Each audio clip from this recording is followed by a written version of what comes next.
Thanks. It's a real pleasure to be invited, and what I'll try and do over the next no more than half an hour is to give you a bit of a narrative of what's happened in West Africa over the last 12 months, and give you the big picture implications of what Ebola has taught us about our preparedness internationally for these sorts of outbreaks of horrible bugs, germs, and what we can do about it to be better prepared in the future. But most of it is about what's happened in the last 12 months, how it's impacted West Africa, and what the global community has done to try and address the problem, the challenge. So firstly, a bit of marketing. So I come from the University of Melbourne, and we've had the privilege of moving into a brand new glossy institute that cost about $250 million to build. It's an incredibly complex, sophisticated building because of the laboratory infrastructure. It's called the Doherty Institute, and it's a centre for excellence in infectious disease research right here in Melbourne, up the road in Parkville. So you've got some of the best infectious disease researchers in the world working up the road in some of the best laboratory environments. It's named after Peter Doherty. Peter Doherty is one of our more recent Nobel Prize winners for his work in immunology in the 70s and 80s. We have 700 staff in the building with expertise across a range of infectious diseases that are important in Australia but also important globally.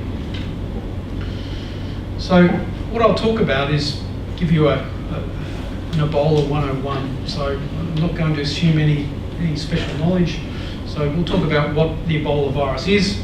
We'll talk about the natural history over the last 40 years that we've known about Ebola virus's existence, and what have we learned in that time.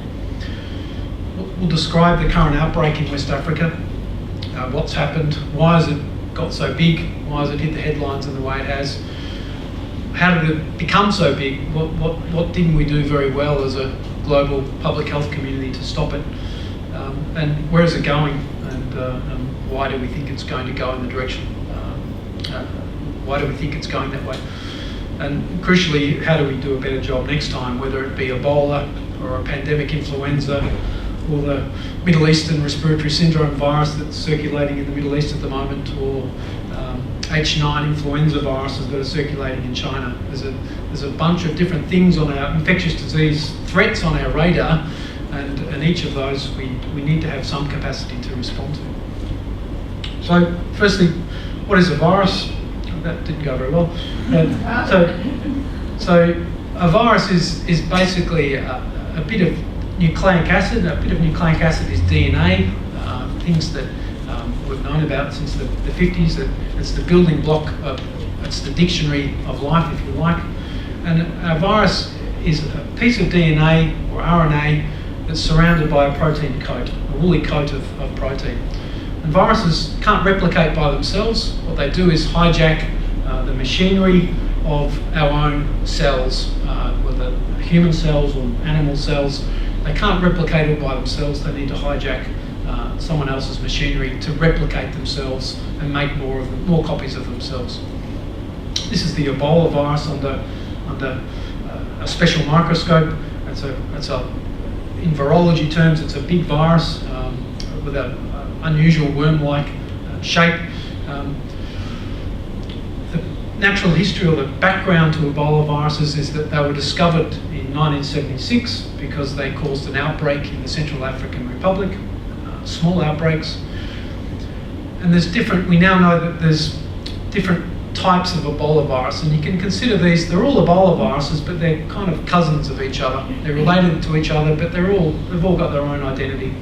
And they're called the Zaire Ebola virus, and that's the virus that is circulating in West Africa at the moment. There's a Sudan Ebola virus because it was first detected in Sudan. There's a Bundibugyo Ebola virus, first identified in Uganda. There's a Thai forest Ebola virus, first detected in the Ivory Coast. There's also a Western Ebola virus, which seems to circulate in non-human primates. But the business end for tonight is the Zaire Ebola virus, which historically has caused most of the outbreaks and has also been associated with the highest mortality. So amongst the cousins on that page, this is the nasty one. What we know about Ebola viruses is that they sit comfortably in fruit bats. We call fruit bats the reservoir for this virus. The virus can circulate between fruit bats but doesn't cause disease. Fruit bats are horrible animals in terms of the number of different dangerous viruses that they can accommodate in their bodies, on their bodies, but that don't cause harm to the fruit bat. And so these viruses have evolved to sit happily in fruit bats.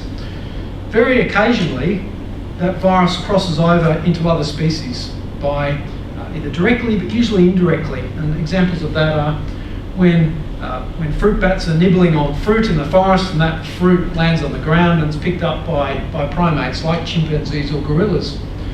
And we know outbreaks of Ebola virus can wipe out groups of chimpanzees and gorillas. And so this is a disease threat not just to humans but to apes as well. Occasionally we've detected Ebola virus infections in other animal species like antelopes and porcupines. And all of this is spillover from the bat population.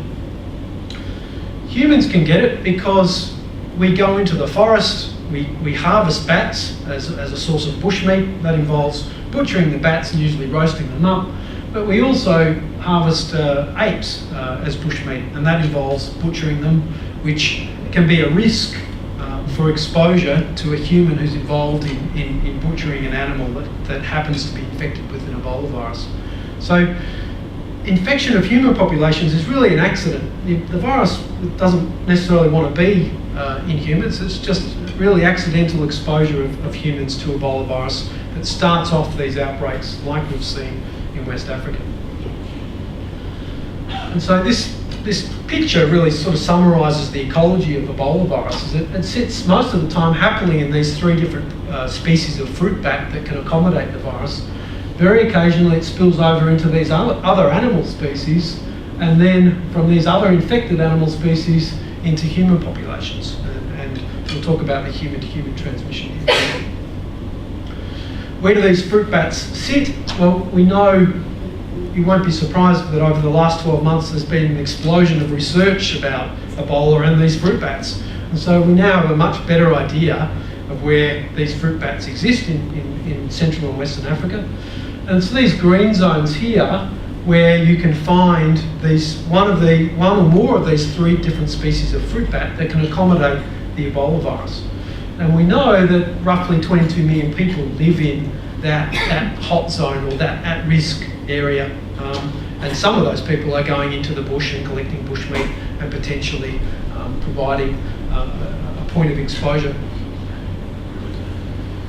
So we know since 1976, since the Ebola virus was first discovered, detected, that there's been about 26 discrete outbreaks in human populations. And most of these outbreaks have been focused in Central Africa, particularly the Central African Republic, the old Congo. And most of these outbreaks were of less than a couple of hundred people affected.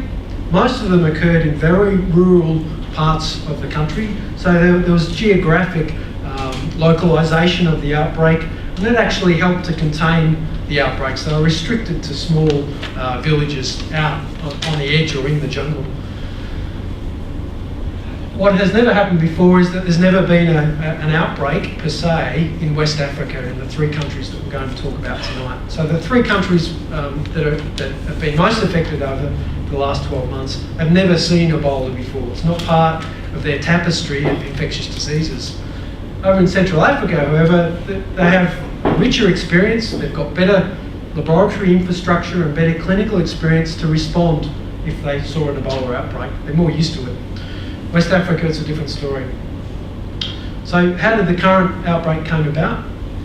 So what we know from sort of TV-like, forensic investigation of where this outbreak began, we think it started with a young child living in a village on the edge of a forest in southeast Guinea, in West Africa. That child died after several days of illness. That was in December 2013, and we know from that point on lots of chains of transmission kicked off from that one child with Ebola virus. Now, whether she was truly the ground zero index case in this outbreak, we're not really sure. That's as best we can guess. We know that people who cared for that child, faith healers in the local district hospital, family members, also acquired Ebola from this single index case. So we saw spread to healthcare workers then among their family members, and we were able to document this for we know this occurred over the first 3 months of 2014. Now, there's enormous mobility in these populations. These populations move. These borders that you can see on a map are the same as the border between Victoria and South Australia. It's a draw a line on a map. It means nothing to these communities who are moving around to visit family members because of ethnic groupings, or looking for work, etc., etc. So we know that over that 3-month period, there was movement of Ebola-infected individuals to urban communities around some of the main cities, particularly in Guinea. And so this Gekadu was the hot zone of where this outbreak emerged. We know there was travel of affected healthcare workers and family members through to Conakry, the capital city of Guinea. And so that was really the recipe for this current disaster. Movement of people who had been exposed in an isolated village out of southeast Guinea. And this was occurring, and I'll touch on the context of this. So we're now, by around March 2014, there's a national and international understanding that there was an outbreak of Ebola happening in Guinea. And there was the start of a national and international response, and that was around the end of March 2014. What we're looking at here, and there's not many graphs to look at, but hold with me. This is the number of cases detected by week in 2014. And the take-home message is that you can see this graph going up. So every week, progressive week in 2014, we saw more cases. This is out to about August 2014. So in 2014, this is cases per week. There were nearly 600 cases per week in West Africa in August 2014, and they were spread across 3 countries. We even had a small number of cases in Nigeria because of people movement. So spread across Guinea, across Liberia, across Sierra Leone was driven by human movement. People looking for healthcare, people visiting family, people moving for jobs. In that period, often when they weren't sick, they were incubating the virus infection. By about August 2014, there are a whole lot of alarm bells going on in the public health infectious disease community that this was an outbreak that in geographic scale and in case numbers was bigger than anything we'd ever seen before, occurring in a place that had never experienced Ebola before. And we'll touch more on the context for this in a moment, but this is the 3 countries, Guinea, Liberia and Sierra Leone, and really all I want you to take home is that this is the number of cases on this axis here, this is time on this axis. This dashed line represents what the best projections of the course of this epidemic were going to be in terms of case numbers per week. And so the projections here that by the end of the year, these countries, Guinea, Liberia and Sierra Leone, we're going to be seeing nearly 4,000 Ebola cases per week was flashing lights everywhere, that this would have been a catastrophic event for these countries and regionally, and almost certainly would have led to further spread outside of these 3 affected countries. So these were the projections based on the data that we had up until August 2014.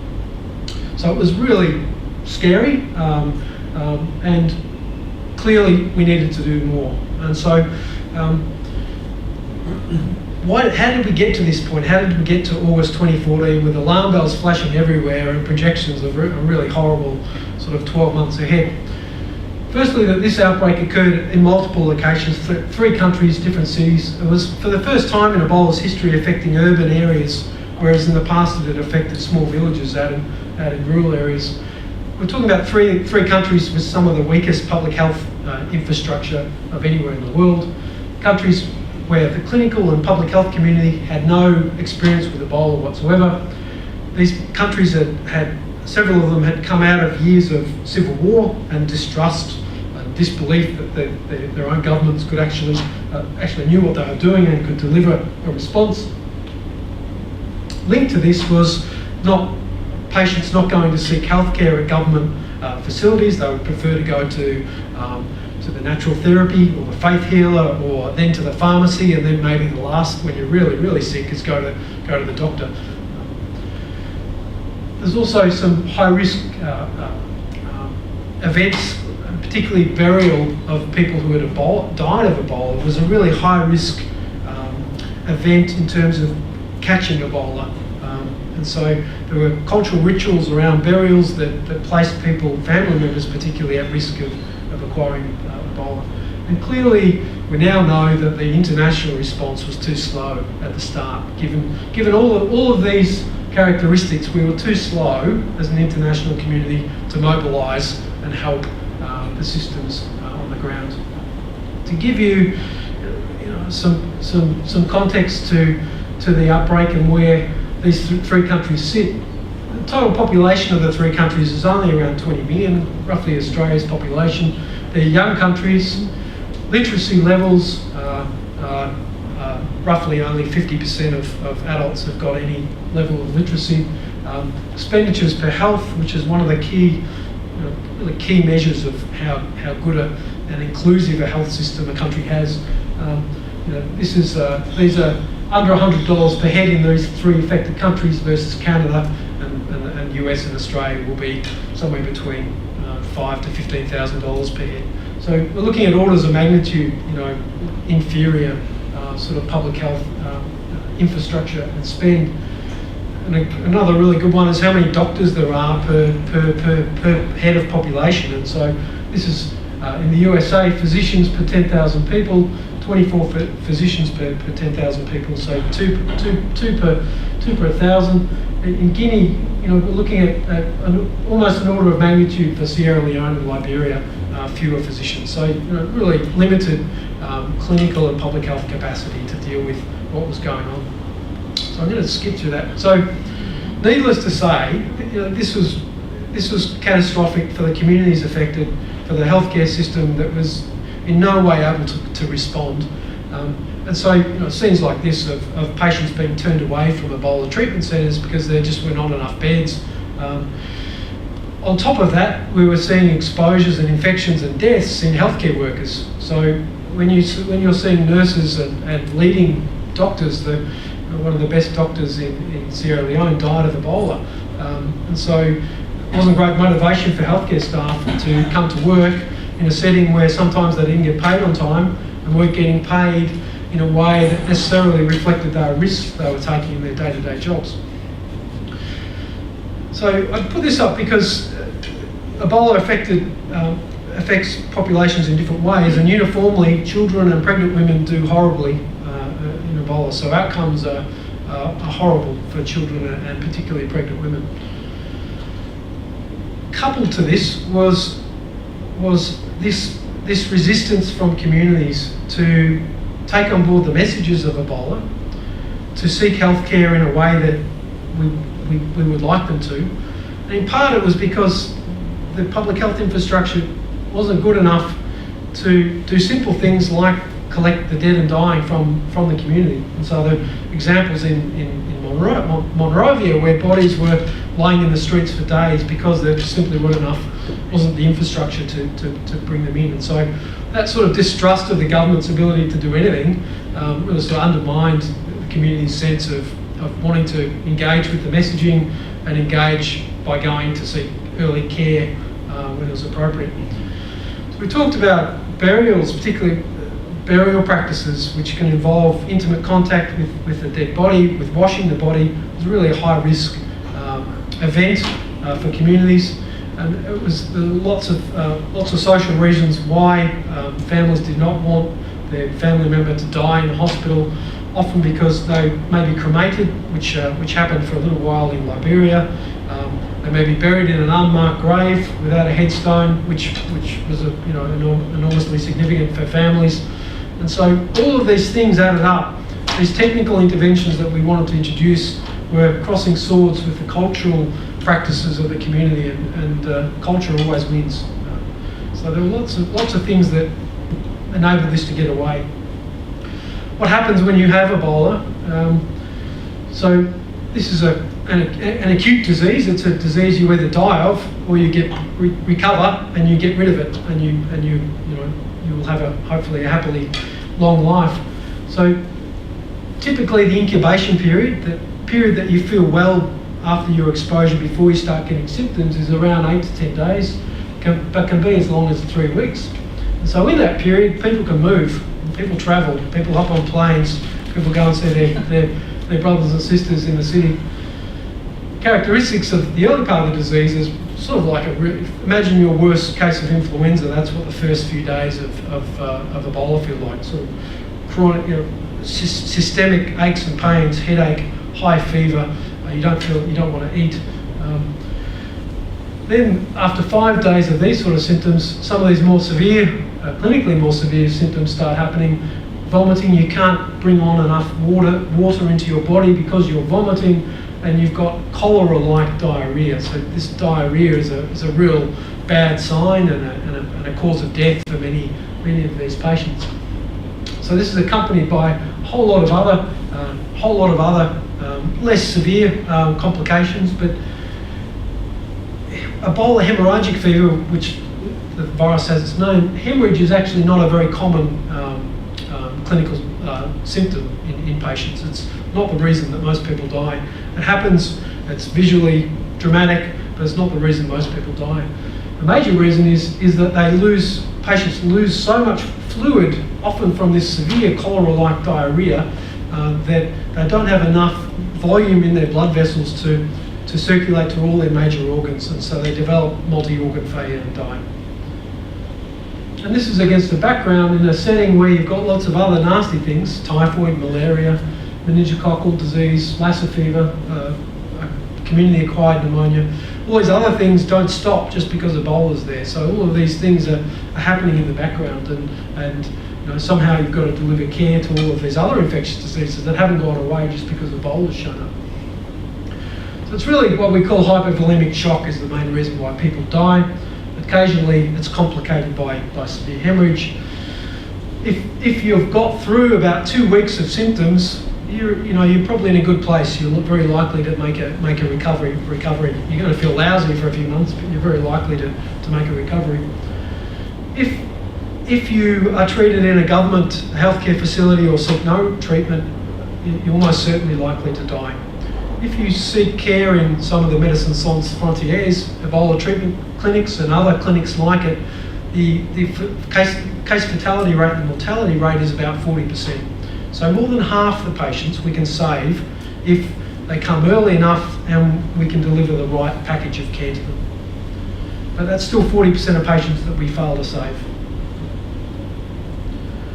What's interesting is if you make it to a Western intensive care unit, which some patients have managed to do, the foreign medical workers, mortality is about 25%. So with what we know how to look after patients today, we can change 70% to 25% if we had the right infrastructure and the right people there. So in about August 2014, these horrible projections of where Ebola could go led to this WHO roadmap for the control of Ebola, and that was a big document that really set the framework for how the international community was going to rally, where the resources would go, and how the different NGOs that were working in the region would work together towards these bigger objectives of controlling Ebola. And the key elements of the response were setting up treatment centres to get patients out of the community into places where they could get good care, but also stop them transmitting the virus further to family members of their community. Referral centres where if you thought you had Ebola, you could come for a lab test to see if you did have Ebola. Laboratory access, we needed more laboratories to be able to provide an Ebola test.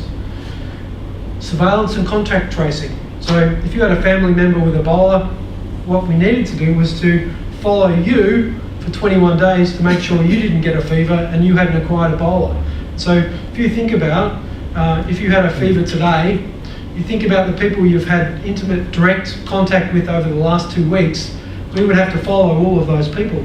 And sometimes that can be 100 people for one index case. So it's a massive mobilisation of healthcare workers to try and respond. Safe burial, as I said, really important part of reducing risk. Social mobilisation, we needed to get the message of how Ebola spread into the community and get the community to be part of the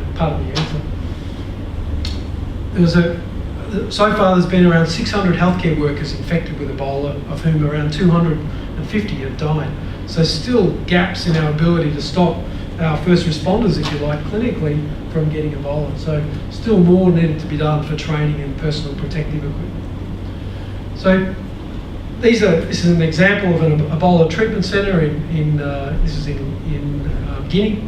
And these look everything from a very simple set of huts that house people who are getting tests versus those who we know to have Ebola and are getting special care, through to big built from scratch centres such as this one that's been built by Save the Children with different the Development Fund for International Development from the UK.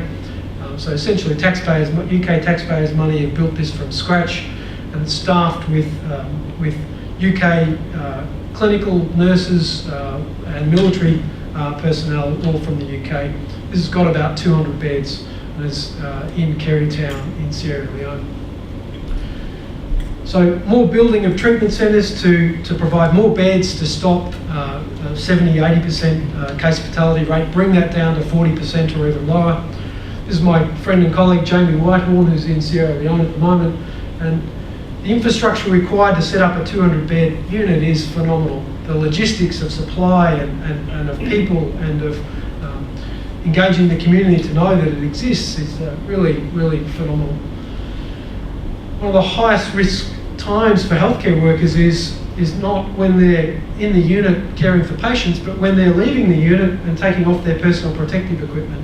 That's the most high risk time that they can expose their skin to some part of Ebola contaminated material. So this is for nurses and doctors working in the red zone. This is one of the most important times. So you can see here staff hosing down with disinfected the suits of healthcare workers. Contact tracing, a really important ingredient of the response. And so teams of healthcare workers going out to the community, to families that have been affected by Ebola, asking who's had contact with this particular Ebola case, and monitoring them for 21 days to see if they develop a fever. So really, just human resource, incredibly intensive. So enormous amount of staff in a setting where there's very few skilled staff in this effort. So often led by foreign experts who are bringing in medical students from the local university or other volunteers from NGOs to help. And this is in a setting where some of the communities you're trying to reach who have been affected by Ebola are an 8-hour trek up a jungle path. There's no telecommunications access. There's no internet. You can't log in and Skype home. So the whole logistics of doing this have been incredibly challenging.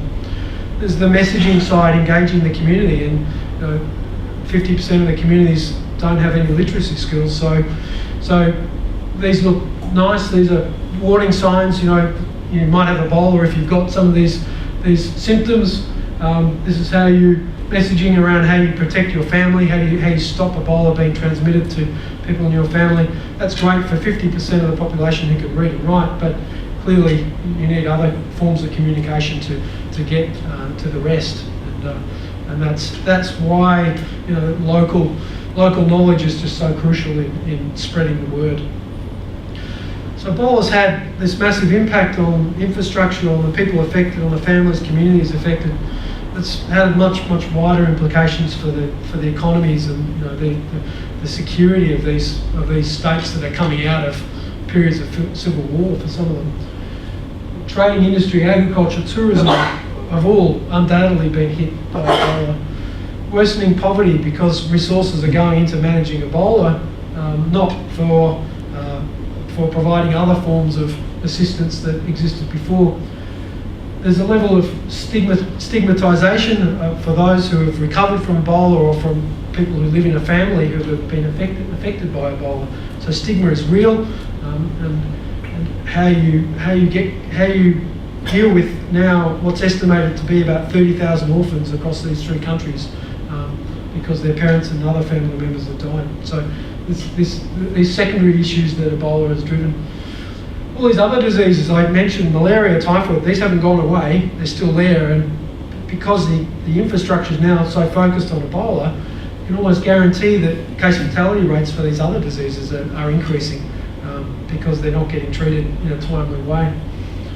Things that we take for granted here, like the EPI, the childhood vaccinations that you get here, or antenatal care if you're a pregnant woman, or being able to deliver with a skilled birth attendant.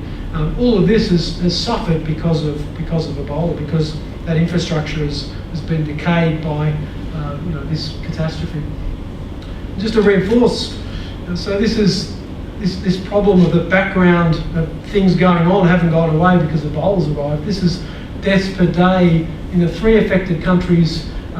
Firstly, in August and then in October 2014, roughly 13 deaths per day because of Ebola. This is the number of deaths per day happening in those countries because of other infectious diseases that haven't stopped, but yet the hospitals have now, and the clinical staff are turned over to focusing on Ebola. The whack on the economy for these young, small countries is enormous. When you're a small country of 6 million people, Ebola has a massive impact. It's absorbed more readily by bigger countries, but I think, so probably the green line, so this is GDP, the projected change in GDP for 2015 if Ebola continues in its sort of current state, unless we stamp Ebola out. This is the projected impact on GDP for Liberia, Sierra Leone and Guinea in the green line. So we're looking at least 10% knockoff of GDP for Liberia, for example. So it's having going to have a much bigger impact than just the communities that are affected. So the problem with infectious disease talks is they can often be really grim, and it can be quite, on a whatever night we're on, Wednesday night, it can be a bit depressing, but there is light at the end of the tunnel. And what we've seen, again, this is the number of cases per week on this axis here. This is time. This is now up to November, the end of November 2014. And really, the three countries, Guinea, Liberia and Sierra Leone. And what I just want to communicate is that we're seeing a plateau in the number of cases per week. And so the numbers are not skyrocketing up like a roller coaster, dipper that we thought might happen. What's happening is we're plateauing off in the number of, it's still high, still incredibly high, it's still a massive problem, but it's not going up like this. And so it looks like our interventions, whether it be the international contribution and or the local, doesn't matter how it's come about, but something's changed. And most likely communities are starting to work out themselves how Ebola spread and how you die, and working out ways themselves to stop dying. And I think that's as important as anything else. This is geographically where Ebola is circulating right now. This is up to date as to kind of the end of last week. These areas, these districts here, or counties in Sierra Leone, with the green on the outside, are counties that are reporting new cases. So just to reinforce that, so that's much of Sierra Leone is reporting cases. So the geographic spread of this disease is affecting communities across the country. It's not pockets here and there. So there's a strong sense that the best metaphor I've heard is this is like a peat fire. You can stamp it out in one spot over here and have a result, but it flares up over there. And you're chasing your tail all the time with infrastructure, providing beds, providing community education to respond. Of course, enormous worry that what did this outbreak mean for us? What were us poor Western North communities going to do with Ebola, and how is that going to impact us? And of course, enormous volume in the media about a number of healthcare workers infected in Texas in the USA. Several affected healthcare workers have returned, have become infected in West Africa, returned with Ebola, been evacuated to the UK or to Spain, also the USA. And so this is one of my favourite slides, but this is sort of air transportation routes from several decades ago versus 2005. And so clearly we're a much smaller village than we were. And so the ability of someone who's incubating Ebola to hop on a plane in a period where they're feeling well, they're incubating the virus, show up somewhere else in West Africa, elsewhere in Africa, or in a hub city like Brussels or in London, is clearly possible given this level of interconnectedness. It's not as bad as and there's lots of data to show this, and just experience tells us that these are international volumes, number of bums getting on seats and moving out of their particular countries. This is a number of travellers outbound internationally from the USA. This is in millions, so enormous numbers. Nearly 90 million Americans got on a plane and went outbound internationally. This is 2013. Down here, Nigeria, Guinea, Sierra Leone and Liberia. So the number of people getting on a plane and heading off internationally is tiny from the affected countries. So that the very fact of where this is happening is risk mitigation in many ways. The Sars Coronavirus, which you may remember from a decade ago, was a different story, kicked off in Hong Kong. One hotel event led to 8 different people travelling internationally. That was a nightmare scenario. Ebola has a different context in terms of international risk and spread. What's ahead of us? How are we going to stomp on this? Probably no new drugs or vaccines are going to stop this current outbreak. It's applying what we know. What we know right now and doing that effectively is going to stop this outbreak and get rid of Ebola in 2015, we hope. There is, however, enormous effort and research going on to make vaccines to prevent Ebola. I won't go into the details, but there will almost certainly be an Ebola vaccine, and that if an outbreak were to occur in 3 years' time, we'll be much better prepared with good drugs and good interventions to stop it. And so enormous activity in the vaccine space, which vaccines stop healthy people getting the disease, and it's fascinating because it's compressing timelines that would normally take 3 to 5 years for clinical development of a vaccine. They're trying to do this in 3 to 5 months. So incredibly aggressive response from the private sector, pharmaceutical industries, but also from funding agencies. So it's been incredibly impressive. There are development efforts to make drugs. That's probably also not going to be the answer to this current epidemic. There are drugs that have been tested. One you may have heard of in the newspapers called ZMapp. Might be a good drug, but we're still some way away from actually knowing whether it is a good and safe drug for treating Ebola patients. So what have we learnt, and how do we try and stop this happening again? I'm not sure in our lifetime we're going to stop this happening again, but we failed. This Ebola occurred because these 3 countries had dysfunctional healthcare systems. Their ability to respond to a sudden acute shock like Ebola was just simply not there. They frankly are unable to respond to the day-to-day diseases that they're faced with. Enormous population mobility, very different from the past. These were mobile populations moving around and affecting other communities. Local customs, particularly around burial practices, was a real source of onward transmission. Really densely populated urban areas, a great place for Ebola transmission. And lack of trust in authorities, and that's still an issue, an ongoing issue, and will continue to be one until communities will trust that the government response is the right response, and that they can feel engaged. So, really difficult setting where clearly public health systems were unable to respond. On a background where Ebola is going to kill horribly many people, but HIV, TB and malaria, for example, are going to kill a lot more because of Ebola.